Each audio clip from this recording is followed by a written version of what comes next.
Okay మీరు చెప్పండి చరణ్ గారు. హలో నమస్కారం అండి. నమస్తే చరణ్ గారు.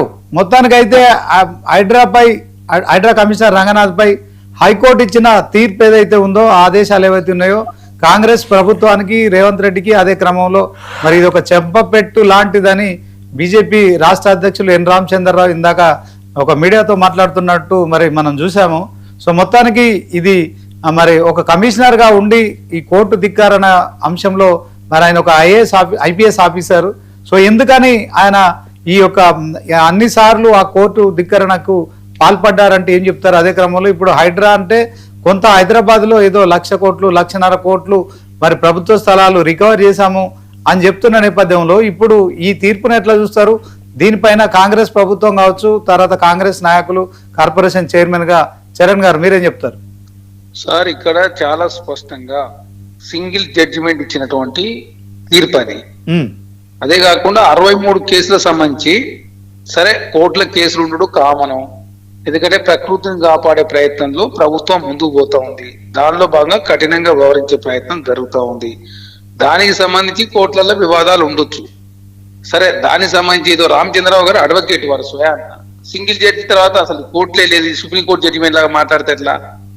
మన దగ్గర లైవ్ లో కూడా మౌనిక సుంకర గారు ఉన్నారు, వారు కూడా advocate. BJP bench, triple bench, ఏమైనా కాన్స్టిట్యూషనల్ బెంచ్ ఇచ్చిందా సుప్రీంకోర్టు పోమా? కాబట్టి ఇక్కడ ప్రకృతి మీరు సుప్రీంకోర్టు కూడా వెళ్ళిపోయి, కానీ కండెంప్ట్ ఆఫ్ కోర్టు కదా మీరు చెప్పిన పర్యావరణ పరిరక్షణ దగ్గర. చరణ్ గారు ఈ విధమైన ఆక్షేపణ లేవు, మీరు ఏదైనా ట్రిపుల్ బెంచ్ కి వెళ్ళండి, సుప్రీంకోర్టు జడ్జిమెంట్ తీసుకొని మాకు అభ్యంతరం లేదు. కానీ ఇది కాన్స్టిట్యూషన్ కాదు కదా.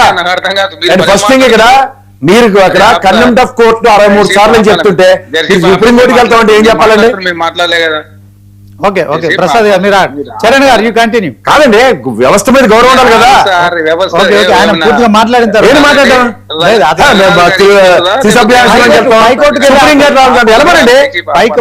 ఏం చేయగలిగారు చెప్పండి, ఇవాళ ఏం చేయగలిగారు?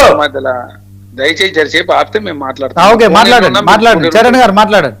సార్ ఇక్కడ హైడ్రా వచ్చిన తర్వాత ఎన్ని అద్భుతాలు జరిగినాయో తెలంగాణ సమాజం, హైదరాబాద్ ప్రజలు చూసిర్రు. చాలా అద్భుతం జరిగింది. ముఖ్యమంత్రి గారు అన్న ఇల్లు కోరగొట్టకుండా అద్భుతం జరిగింది. జయబేరుడికి ఏం అవ్వలేదు, అద్భుతం జరిగింది. ఎన్ని చెప్పంటారు? ప్రసాద్ గారు ఆపాలి, చెప్పి ఆపండి సార్. ఎందుకంటే అద్భుతాలు ఇలాంటి కితాబులు ఇచ్చిందండి సార్. ఆగండి. అరే ఇలా ప్రకృతి మొత్తం 50 డిగ్రీలకు ఎండ చేస్తా ఉంది, వర్షాలకి ఇబ్బంది అవుతా ఉంది. రాక్స్, లేక్స్, ప్రకృతిని, ప్రభుత్వ భూమిని కాపాడే ప్రయత్నం 2,00,000 కోట్ల రూపాయలకు సంబంధించిన ప్రభుత్వ భూమి ఇప్పుడు హైడ్రా కాపాడేది. ఏమన్నా పూర్తి స్థాయి జడ్జిమెంట్ వచ్చి ఏదో సుప్రీంకోర్టు పూర్తి స్థాయి ధర్మాసనం ఇచ్చింది అన్నట్టు మాట్లాడుతున్నారు భారతీయ జనతా పార్టీ బీఆర్ఎస్ నాయకులు. ఇట్లా మాట్లాడితే ఎట్లా? కాబట్టి కోర్టులో సింగిల్ బెంచ్ ఇచ్చింది, రేపు డబుల్ బెంచ్ కి అప్లై చేస్తారు. ఇంకా ఫర్దర్ కూడా చాలా ఉంటది. ఏదో ఒకరోజు ఏదో అయిపోయింది ఇక కమిషనర్ గారు మొత్తం తీసేసారు, కమిషనర్ గారు కేసులు పెట్టండి, ఇవన్నీ ఉండవు కదా, జరుగుతుంటాయి.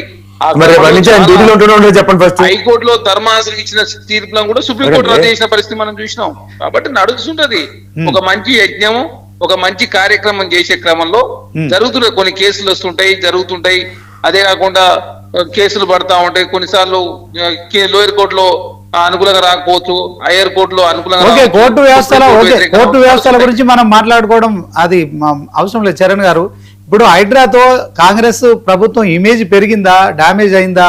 అదే క్రమంలో హైడ్రా వచ్చిన తర్వాత హైదరాబాద్ లో రియల్ ఎస్టేట్ వ్యవస్థ కుప్పకూలిపోయిందని అదే క్రమంలో ఇప్పుడు మౌనిక సుంకర గారు కూడా అన్నారు. సో ఇక్కడ మరి ఈ రియల్టర్ల దగ్గర నుంచి డబ్బులు వసూలు చేసి సోనియా గాంధీ గారికి పంపిస్తున్నారు రేవంత్ రెడ్డి గారు అని కూడా ఆమె చెప్పారు మీరు జైన్ కాకముందు. దీనికి ఏం చెప్తారు? ఒకనాడు గుర్తుపెట్టుకోవాలి, ఇసుక అమ్మకాలు మొత్తం 500 కోట్లు లేవు. ఇవాళ ఇసుక అమ్మకాలు 1,200 కోట్లు ఉన్నాయి. అంటే రియల్ ఎస్టేట్ పెరిగిందా తగ్గిందా మీరే ఆలోచన చేసుకోండి. రేటు పెరిగింది. బీఆర్ఎస్ పార్టీ నాయకులు ఇసుక అమ్మకాలు మేము ఆ రోజు మరి అక్రమంగా తరలించినా మాకు తెలియదు. కాంగ్రెస్ ప్రభుత్వం వచ్చిన తర్వాత లెక్కలు ఒకసారి చూసి తెలంగాణ రాష్ట్రంలో వ్యాపారం అవుతా ఉంది. అరే ఆగు సార్, దయచేసి ఆగాలి. అరే వెలుగున మేము మా ఇంటికి వస్తుందని నాకు అర్థం కాకర్తా. అదే కాకుండా ఎకనామిక్ సర్వే చాలా స్పష్టంగా చెప్పింది, భారతదేశం కాదు ప్రపంచ వ్యాప్తంగా రియల్ ఎస్టేట్ గ్రోత్ తగ్గింది. ఏదో కేసీఆర్ చేసిన మూలంగా తెలంగాణలో పెరగలే. మద్రాసులో వరదలు, బెంగళూరులో ట్రాఫిక్ జామ్లు, బాంబేలో వరదలు, ఢిల్లీలో కాలుష్యం, ఆంధ్ర రాష్ట్రంలో అమరావతి అన్నాడు రాజధాని డిస్టర్బెన్స్ తోటి, తెలంగాణ రాష్ట్రంలో అన్నాడు రియల్ ఎస్టేట్ కేసీఆర్ చేసిన పుణ్యంతో పెరగలే. మరి ఎందుకు కేసీఆర్ ముఖ్యమంత్రి ఉన్న 3 సంవత్సరాల నుంచి రియల్ ఎస్టేట్ గ్రోత్ తగ్గింది? అంటే బీఆర్ఎస్ పార్టీ ప్రతిదాన్ని రాజకీయం చేసి, కాళేశ్వరం మీద రాజకీయం చేసిరు, యాదవ్లో గొర్రెల మీద రాజకీయం చేసిరు, 5 మంది మీద ప్రతిదీ వాడుకున్నారు. లాస్ట్ వస్తాకే తెలంగాణ దివాలా. హవ్యాసం మాకేంది సార్ హైడ్రా గురించి చెప్పమంటే? చెప్పండి నాకు. ప్రతిపక్ష నాయకుడు ఇక్కడ అసెంబ్లీ రాడు, అక్కడ జగన్మోహన్ రాడు, మీరెందరూ మాట్లాడితే సార్ నాకు అర్థంగా కడతా. జగన్మోహన్ రెడ్డి వచ్చేటి రంగంలో చూస్తున్నాకేంటంటే రేపు హైడ్రా రంగనాథ్ డ్యూటీ ఎక్కడ చెప్పండి. చీఫ్ సెక్రటరీ గారి ఆదేశాలు, గౌరవ హైకోర్టు ఆదేశాలని కాల్ రాసి హైడ్రా పొక్కలను పెట్టుకుని వస్తారు రాదు చెప్పండి రంగనాథ్. ధైర్యం ఉండాలి, దమ్ము ఉండాలి. మేము హైడ్రాని తీసుకొచ్చినాం, అది మా దమ్ము. హైడ్రా కన్నా ముందు వ్యవస్థ ఉందండి బాబు. డిజాస్టర్ మేనేజ్మెంట్, పర్యావరణ రక్షణ కోసం డిజాస్టర్ మేనేజ్మెంట్ ఉంది. ప్రకృతి కాపాడుతుంది. నక్కపుట్టు 4 ఆదివారాల్లో నేను చూడండి ప్రపంచం చూసినట్టు చెప్తున్నారు మీరు. భూసిని పునర్జీవింపే కార్యక్రమం చేస్తా ఉన్నాం. మహానగరాన్ని ప్రపంచ నగరాలతో పోటీపడే విధంగా ఒక పోర్ట్స్ సిటీ కావచ్చు, డ్రై పోర్ట్ కావచ్చు, తర్వాత 2 చరణ్ గారు హైడ్రా తీసుకున్నారు మీరు. నిజంగా అది డేర్ అండ్ డాషింగ్, అది డైనమిక్ డిసిజన్, దాంట్లో కాదనటం ఏం లేదు. కానీ మీరు ఒకవైపు హైడ్రాను మీరేమో యాక్సెప్ట్ చేస్తున్నారు, కానీ జనాలు దాన్ని యాక్సెప్ట్ చేయట్లేదు. దాంతో రియల్ ఎస్టేట్ రంగం కుప్పకూలిపోయింది. దానికి అనుబంధంగా ఉన్న నిర్మాణ రంగంకు అనుబంధంగా ఉన్న చాలా రంగాలు కుదేలైపోయినాయి. హైదరాబాదు నిజంగా ఒక రేంజ్ లో ఉన్న దాని గ్రాఫ్ తగ్గిపోయింది. దీంతో ప్రభుత్వ ఇమేజ్ కూడా తగ్గిపోయింది అనేది ఇప్పుడు జరుగుతున్న ప్రచారం. దీనికి ఏం చెప్తారు చెప్పండి? బీఆర్ఎస్ పార్టీ వాళ్ళు చేసే ప్రచారం మాత్రమే. ఒక మాట గుర్తు పెట్టుకోవాలా, ₹1 కోటి ఖర్చు పెట్టి ఎవడన్నా పోయి నీళ్ళ ప్లాట్ కొనుక్కుంటా అండి, చెరువు దగ్గర ప్లాట్ కొనుక్కుంటా, నీళ్ళ చొప్పేసుకుపోయి మేము వచ్చిన తర్వాత గుర్తు పెట్టుకోవాలా, వినియోగదారులను కాపాడే ప్రయత్నం కాంగ్రెస్ ప్రభుత్వం చేస్తా ఉంది. హైడ్రా ద్వారా రియల్ ఎస్టేట్లో వినియోగదారులలో చైతన్యం వచ్చింది. కొనే వాళ్ళు ఎట్టయినా నీళ్ళు లేని కాడపోయి కొంటారు. మీరు చెరువుల దగ్గరికి, పార్కుల దగ్గర పోయి బఫర్ జోన్లలో కన్స్ట్రక్షన్ చేసి కొనే పరిస్థితి వస్తే రేపు వరదలు వచ్చినప్పుడు మునిగిపోతే వాళ్ళు అందరికి ఇబ్బంది కదా. అంటే చరణ్ గారు ఒక మాట, హైడ్రా స్టార్టింగ్ లో కొంత జనాలు యాక్సెప్ట్ చేసిర్రు, పూర్తిగా మద్దతు ప్రకటించారు. ఎందుకంటే హైడ్రా వచ్చింది, ఇంకా అక్రమ కట్టడాలు ఉన్నాయి, నాలాలు కబ్జా పెట్టిన మొత్తం క్లియర్ అయిపోతాయి. సో బిల్డర్లు ఎవరైతే మరి FTL పరిధిలో కావచ్చు, బఫర్ జోన్ లో కట్టిన కట్టడాలన్నీ కూడా మరి మొత్తాన్ని కూల్చివేస్తారు. సో అక్రమ నిర్మాణాలు ఏవి ఉన్నాయని చెప్పి భావించారు అందరూ. కానీ ఎందుకనో ఇన్కన్వెన్షన్ కూల్చివేసిన తర్వాత మరి హైడ్రా ఒక యూటర్న్ తీసుకున్నట్టు స్పష్టంగా కనిపిస్తోంది. జనవాడ ఫామ్ హౌస్ నుంచి మొదలుకుంటే సో దాంట్లో మంత్రుల ఫామ్ హౌస్లు కావచ్చు, అదే క్రమంలో సో మరి ఈ జయబేరి లాంటి కన్స్ట్రక్షన్స్ కావచ్చు, సో అవన్నీ కూడా మరి బఫర్ జోన్ లో ఉన్నాయి, దాంట్లో FTL పరిధిలో ఉన్నాయని చెప్పిన హైడ్రా ఎందుకనో బడాబాబుల జోలికి వెళ్లకుండా కేవలం మరి బీదల జోలికి, అంటే పేదల జోలికి మాత్రమే వెళ్తున్నారు, పెద్దల జోలికి వెళ్ళట్లేదు అని చెప్పి చేసిన ప్రచారాన్ని మీరు ఎట్లా చూస్తారు సార్? ఇప్పుడు FTL పరిధిలో ఉన్న వాటికి మాత్రమే హైడ్రా వెళ్తుంది, 1.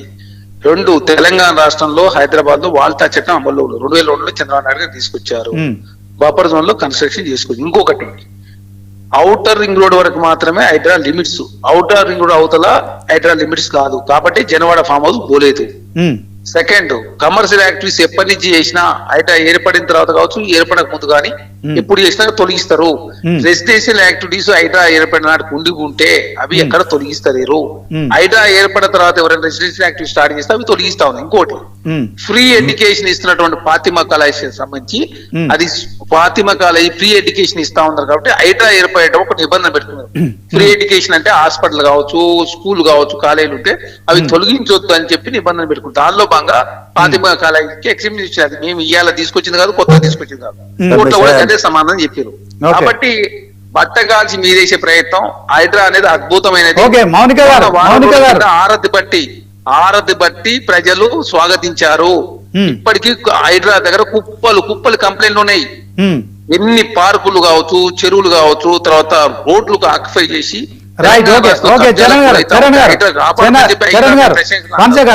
మీరు